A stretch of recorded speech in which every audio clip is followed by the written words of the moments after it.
जागते रहो। मैं हूं आपके साथ शिखा शर्मा। आखिर लौट के परमबीर मुंबई आया। करीब 231 दिन लापता रहने के बाद अचानक प्रकट हुआ मुंबई का पूर्व police commissioner Parambir Singh. Mumbai police ने हाल ही में मुंबई की एस्प्लेनेड कोर्ट में परमबीर सिंह को भगोड़ा अपराधी घोषित करने के लिए आवेदन दिया था, जिसे कोर्ट ने मानते हुए परमबीर सिंह को भगोड़ा घोषित कर दिया था। सुप्रीम कोर्ट में परमबीर सिंह ने अपने वकील के जरिए कहा था कि वो देश में ही है, लेकिन मुंबई जाने में उसे डर लगता है। आज मुंबई में परमबीर सिंह से करीब 7 घंटे तक पूछताछ चली। चांदीवाल आयोग ने भी हाजिर होने को कहा है।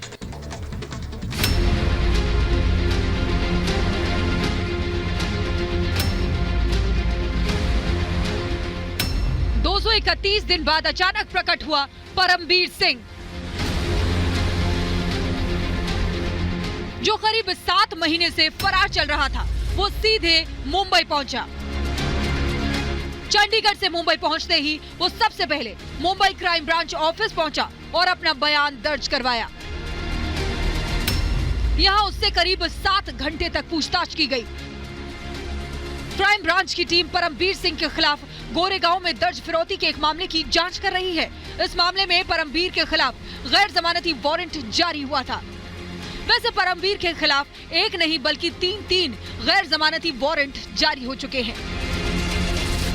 तकरीबन 230 दिन बाद farmer Mumbai police commissioner Parambir Singh आज मुंबई वापस आ गए थे, क्योंकि हमने देखा था कि इसके पहले उनके अगेंस्ट एक प्रोक्लेमेशन एप्लीकेशन डिक्लेयर कर दिया गया था।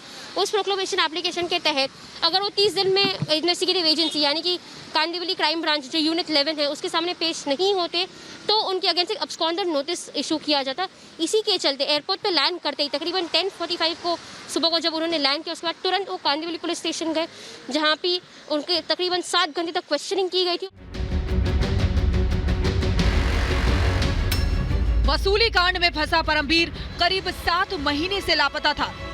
ये भी कहा जा रहा था कि वो विदेश भाग गया, लेकिन हाल ही में उसके वकील ने सुप्रीम कोर्ट में कहा था कि वो देश में ही है, लेकिन मुंबई में जान का खतरा है। इस पर सुप्रीम कोर्ट ने जांच में सहयोग करने का आदेश दिया और फौरन गिरफ्तारी पर रोक लगा दी थी। वसूली कांड में परमबीर के साथ काम करने वाले मुंबई पुलिस के एपीआई सचिन वाजे को पहले ही बर्खास्त किया जा चुका है और हिरासत में है। माना जा रहा है कि परमबीर के सामने आने के बाद वसूली कांड के कई बड़े राज खुलेंगे। परमबीर सिंह ने राज्य के पूर्व गृह मंत्री अनिल देशमुख पर भ्रष्टाचार और वसूली के आरोप लगाए थे, जिसकी जांच के लिए महाराष्ट्र सरकार ने चांदीवाल कमेटी का गठन किया है। चांदीवाल कमेटी ने परमबीर सिंह को पेश होने के लिए कहा है। आयोग ने कहा है कि अगर वो उनके सामने पेश नहीं होता है तो वारंट निकाला जाएगा। सुप्रीम कोर्ट की ओर से परमबीर सिंह जो फॉर्मर मुंबई पुलिस कमिश्नर है, उन्हें एक एग्जेम्पशन दिया गया था कि तकरीबन दिसंबर 6 तक वो उनका अरेस्ट नहीं किया जा सकता। 5 केसेस परमबीर सिंह के अगेंस्ट रजिस्टर्ड है। उसके बाद भी हमने देखा कि उन्हें 3 नॉन बेलेबल वारंट है और एक प्रोक्लेमेशन एप्लीकेशन, जिसके तहत वो अब्सकॉन्डर डिक्लेयर किए जा सकते हैं। कल फिर से उनको समन नहीं किया जाएगा, लेकिन फिर से अगर जरूरत पड़ी तो उन्हें बुलाया जाएगा। ये एक इन्वेस्टिगेशन लाइन हो गई, लेकिन इसके अलावा भी 4 और केसेस हैं परमबीर सिंह के अगेंस्ट महाराष्ट्र में। वैसे ये कहा जाए कि परमबीर की मुश्किलें अभी शुरू हुई हैं तो गलत नहीं होगा। बताया जा रहा है कि किसी भी वक्त परमबीर सिंह पर गाज गिर सकती है। वसूली कांड सामने आने के बाद परमबीर को डीजी होमगार्ड बना दिया गया था, लेकिन बताया जा रहा है कि परमबीर के निलंबन की प्रक्रिया तेज हो गई है। ये भी कहा जा रहा है कि देश विदेश में परमबीर के संपत्तियों की छानबीन होगी। Bureau report, Republic Bharat.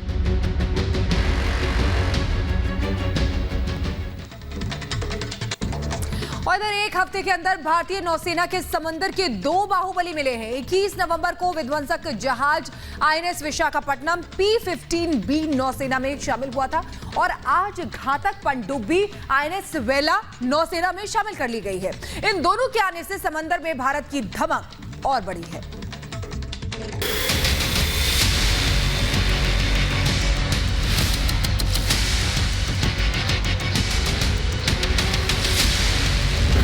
समंदर में दुश्मनों को परास्त करने के लिए तैयार है भारत की पनडुब्बी आईएनएस वेला।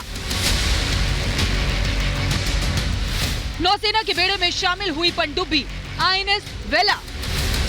ये घातक पनडुब्बी एक ही समय में टॉर्पीडो और ट्यूब के इस्तेमाल के जरिए एंटी शिप मिसाइल से पानी के भीतर और सतह दोनों जगह निशाना लगा सकती है।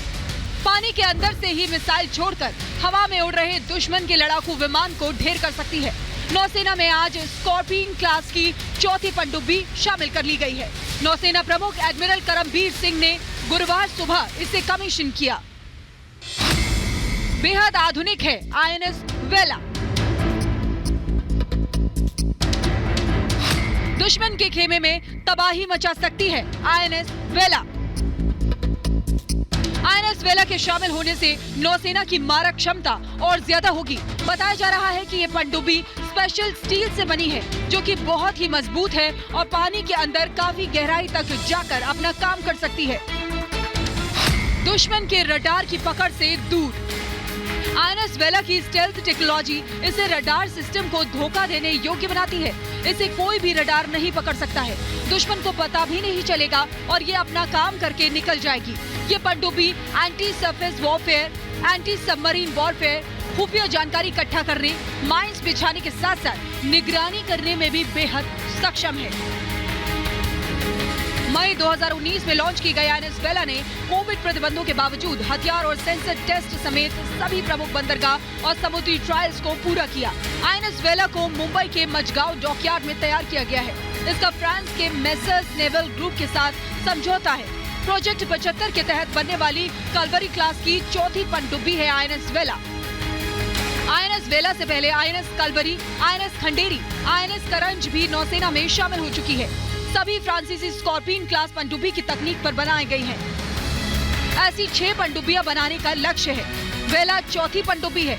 INS वागीर का ट्रायल चल रहा है, जबकि INS वाक्षीर निर्माणाधीन है। INS वेला का पिछला अवतार 31 अगस्त 1973 को कमीशन किया गया था। इसने 25 जून 2010 को सेवा मुक्त होने से पहले 37 वर्षों तक राष्ट्र की सेवा की थी। अब ये नए अवतार में सामने है और दुश्मनों की हर चाल को विफल करने के लिए तैयार है। Bureau report, Republic Bharat. और इस बीच वायुसेना की शक्ति और भी बढ़ गई है। भारतीय वायुसेना को फ्रांस से 2 मिराज 2000 लड़ाकू विमान मिले हैं। मिराज 2000 की अगर बात करें तो ये विमान भारत की वायु शक्ति का अभिन्न हिस्सा रहे हैं। इन्हीं विमानों ने बालाकोट में एयर स्ट्राइक भी की थी।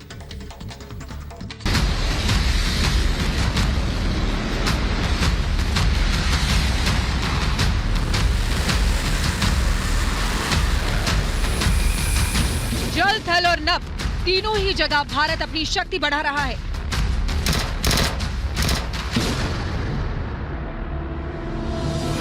भारत और चीन के बीच सीमा पार जारी तनाव को ध्यान में रखते हुए तीनों सेनाएं अपनी रक्षा क्षमता बढ़ाने में जुटी हुई हैं।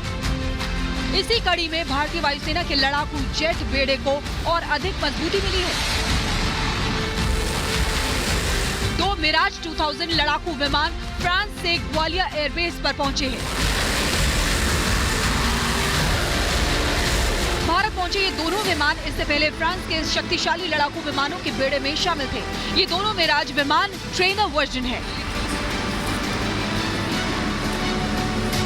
बताया जा रहा है कि इन दोनों विमानों को अब हिंदुस्तान एरोनॉटिक्स लिमिटेड में चल रहे मिराज अपग्रेड प्रोग्राम के तहत नए मानकों पर अपग्रेड किया जाएगा। इन्हें और ज्यादा घातक बनाया जाएगा। इनमें नए हथियार और मिसाइल लगेंगी। वायुसेना ने अब तक विभिन्न बैचों में लगभग 51 मिराज विमानों को शामिल किया था। वो 3 स्क्वाड्रन बनाते हैं, जो सभी ग्वालियर वायुसेना स्टेशन में हैं।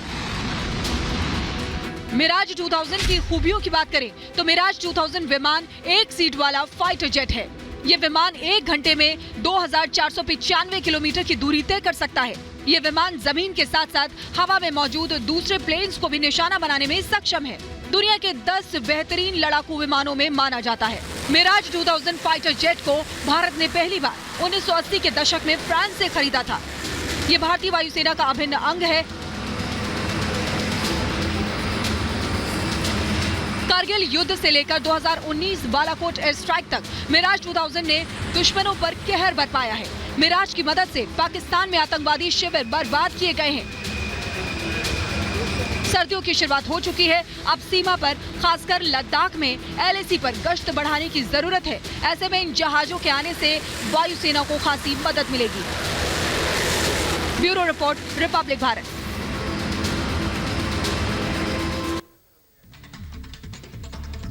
और अब बात करते हैं अमेरिका और चीन की, जिनके बीच तकरार बढ़ती ही जा रही है। अब अमेरिका ने चीन के खिलाफ एक और बड़ा कदम उठाया है। अमेरिका ने 8 चीनी कंपनियों को ब्लैकलिस्ट कर दिया है। इन कंपनियों पर जासूसी का आरोप लगा है और इस बीच ये आशंका जताई जा रही है कि चीन और अमेरिका के बीच कहीं युद्ध न छिड़ जाए।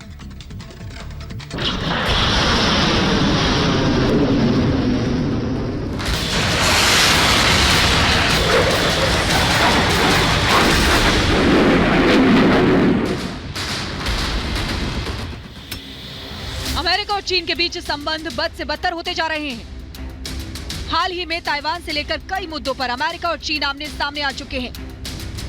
हालात इतने बुरे हो गए हैं कि आशंका जताई जा रही है कि दोनों देशों में कभी भी युद्ध छिड़ सकता है। दोनों देशों के बीच तनाव कम होने के बजाय बढ़ता ही जा रहा है।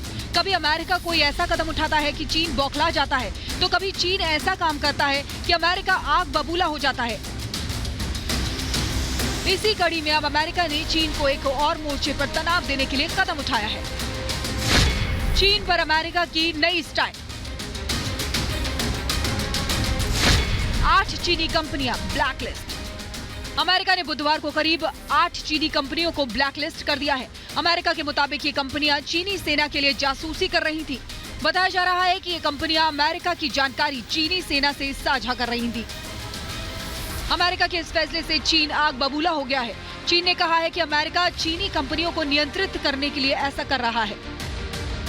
इससे पहले अमेरिका ने अक्टूबर के महीने में चीन की telecom company China telecom limited पर पाबंदी लगा दी थी और उसे 60 दिन के अंदर अमेरिका से कारोबार समेटने का आदेश दिया था। अमेरिका चीन में बढ़ती तकरार। दोनों देशों में युद्ध की आशंका। ये तस्वीरें दक्षिण चीन सागर की हैं, जहां अमेरिका ने बड़ा नौसैनिक युद्ध अभ्यास शुरू किया है। इसमें अमेरिका के साथ जापान, ऑस्ट्रेलिया, कनाडा और जर्मनी के युद्धपोत हिस्सा ले रहे हैं। चीन रूस के साथ अमेरिका के तनाव के बीच ये अभ्यास 30 नवंबर तक जारी रहेगा। जापानी सेना की ओर से आयोजित इस अभ्यास का नाम एनुअल एक्स 2021 दिया गया है। यह अभ्यास हर साल होता है और पहली बार जर्मनी इसमें हिस्सा ले रहा है। यह अभ्यास ऐसे समय पर हो रहा है जब चीन लगातार इस इलाके में दादागिरी दिखा रहा है और अपने फाइटर जेट उड़ा रहा है,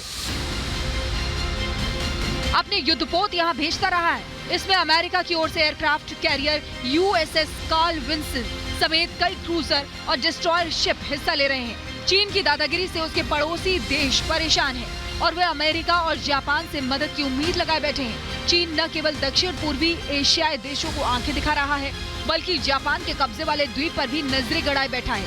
वहीं इस जगह अमेरिका की मौजूदगी से चीन बौखलाया हुआ है। ताइवान पर आमने सामने। इन सब के बीच चीन और अमेरिका जिस मुद्दे पर आमने सामने है वो है ताइवान, जिसके चलते ये लग रहा है कि कहीं भीषण युद्ध न छिड़ जाए। चीन कह रहा है कि ताइवान उसका हिस्सा है और कोई भी दूसरा बीच में न पड़े।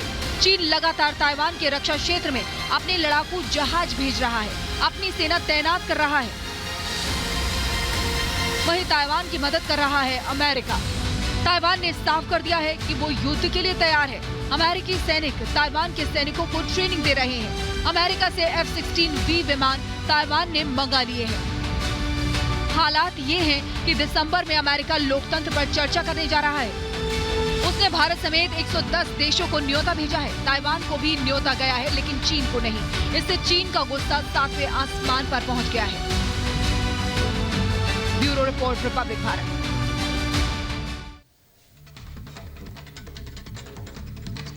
और अब बात करेंगे अफगानिस्तान की, जहां तालिबान राज या यूं कहें कि आतंक राज के 100 दिन पूरे हो गए हैं। 15 अगस्त को काबुल पर कब्जे के साथ ही अफगानिस्तान में करीब 2 दशक बाद तालिबान राज आ गया था। आपको दिखाते हैं कि इन 100 दिनों में क्या से क्या हो गया अफगानिस्तान।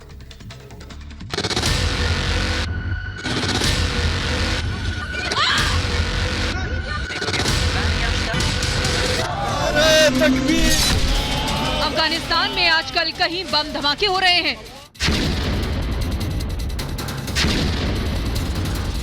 कहीं गोलीबारी हो रही है, कहीं लोगों को पीटा जा रहा है, तो कहीं क्रूरता की नई कहानी लिखी जा रही है। जो अफगानिस्तान पहले से बदहाल था, जहां गरीबी थी, जहां लोग किसी तरह आगे बढ़ने की कोशिश कर रहे थे, वो अफगानिस्तान अब और भी बुरे हाल में पहुंच गया है। इस साल अमेरिका ने अपनी सारी सेनाएं बुलाने की घोषणा कर दी तो तालिबान ने अफगानिस्तान पर कब्जा करना शुरू कर दिया। 15 अगस्त को तालिबान ने काबुल पर कब्जा करते ही अपना राज स्थापित कर दिया। चुनी हुई सरकार के नुमाइंदे देश छोड़कर चले गए और अफगानिस्तान में बर्बादी, आतंक और क्रूरता का राज शुरू हो गया। तालिबान ने हथियारों के दम पर सत्ता तो हासिल कर ली, लेकिन अफगानिस्तान का हाल बेहाल हो गया है। वो 3 महीनों में ही 3 दशक पीछे जा चुका है। तालिबान जो सबको साथ लेकर सबको अधिकार देने की बात कर रहा था, उसके सारे दावे झूठे साबित हुए हैं। सत्ता तो हासिल कर ली, लेकिन चुनौतियां इतनी ज्यादा हैं कि तालिबानियों को समझ नहीं आ रहा है कि वो कैसे इनसे पार पाएं। तालिबान सरकार को मान्यता नहीं। अब तक किसी भी देश ने तालिबान की सरकार को मान्यता नहीं दी है।